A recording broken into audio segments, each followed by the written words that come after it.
Kita akan mempelajari pelajaran sekolah Sabat pada saat ini. Sebelumnya, mari kita berdoa.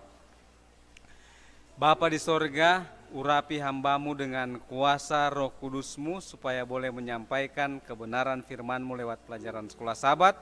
Ampuni dosa kami, dalam nama Yesus Juru Selamat kami. Amin. Sepanjang minggu ini kita sudah mempelajari dengan judul dan bangsa besar manakah.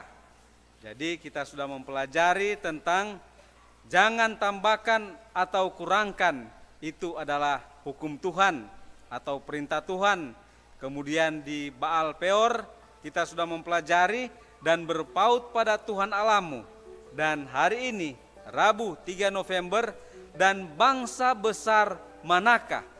Saudaraku yang kasih, biasanya bangsa yang besar itu mereka menjadi besar karena apa yang dicapainya, atau kekuatan politiknya, atau permukaan tanahnya, atau tindakannya dalam perang, atau kekayaan. Nah, hal semacam ini tidak ada pada bangsa Israel. Oleh sebab itu, kita akan pelajari bagaimana bangsa ini dikatakan sebagai satu bangsa yang besar. Nah, pada saat kita mempelajari di dalam buku Kitab Ulangan pasal 4, di sana kita akan mendapati bagaimana Tuhan menginginkan bangsa Israel untuk menyadari bahwa mereka sudah dipanggil, kemudian dipilih untuk alasan yang khusus. Mereka adalah bangsa yang besar, sama seperti yang dikatakan Allah kepada Abraham di dalam Kejadian 12 ayat 2, bahwa aku akan membuat engkau menjadi bangsa yang besar. Jadi mengapa bangsa Israel itu dikatakan sebagai satu bangsa yang besar? Jadi ada dua alasan. Jadi yang pertama, bahwa Allah bersama-sama dengan bangsa Israel. Nah, Allah ini adalah Bapa, Anak, dan Roh Kudus. Mereka bekerja bersama. Mereka bekerja menciptakan langit dan bumi dan segala isinya. Mereka bekerja di dalam penebusan. Saudaraku yang kasih, Allah yang sama, Yesus juga yang menyertai bangsa Israel di padang gurun.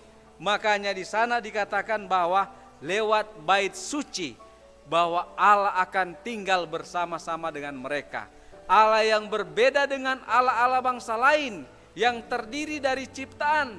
Mereka ada yang pohon, ada yang batu, manusia dan sebagainya. Tetapi Allah mereka, bangsa Israel itu adalah Allah yang menciptakan langit dan bumi, laut dan segala isinya. Jadi yang pertama karena Allah menyertai bangsa Israel. Kemudian yang kedua karena Allah memberikan hukum kepada bangsa Israel, tidak kepada bangsa yang lain. Tetapi tujuannya dengan Tuhan memberkati bangsa Israel agar supaya Tuhan memberikan hukum kepada mereka supaya boleh menjadi berkat bagi bangsa-bangsa yang berada di sekitarnya. Tetapi akhirnya mereka gagal dan bangsa yang besar atau umat pilihan itu diberikan sekarang kepada satu umat di akhir zaman, Gereja Masehi Advent hari ke-7. Sama seperti Tuhan memilih bangsa Israel, begitu juga Tuhan memilih memunculkan satu pergerakan, yaitu Gereja Masehi Advent hari ke-7. Dengan atau lewat gereja ini, Tuhan ingin melalui gereja ini atau umat-umat Tuhan yang berada di dalamnya, mereka boleh meninggikan Kristus dan kebenarannya. Hukum-hukum Tuhan bukan supaya dengan penurutan kepada perintah Tuhan mendapatkan keselamatan, tetapi karena mereka merasa bahwa mereka sudah diselamatkan. Oleh sebab itu mereka menuruti akan hukum-hukum Tuhan. Jadi pengalaman daripada bangsa Israel, umat pilihan Tuhan, terjadi pada sekarang ini. Dan biarlah kita boleh bergabung dengan umat Tuhan yang sisa, yang akhir di akhir zaman, untuk mewartakan kebenaran, hukum dan Injil ke semua bangsa. Dengan demikian, pekabaran cepat terselesaikan, banyak orang melihat kasih Tuhan, dan mereka boleh menerima Yesus sebagai juru selamat, dan pada akhirnya Tuhan datang pada kali yang kedua, maka banyak jiwa-jiwa yang akan diselamatkan. Kiranya Tuhan Yesus memberkati. Amin.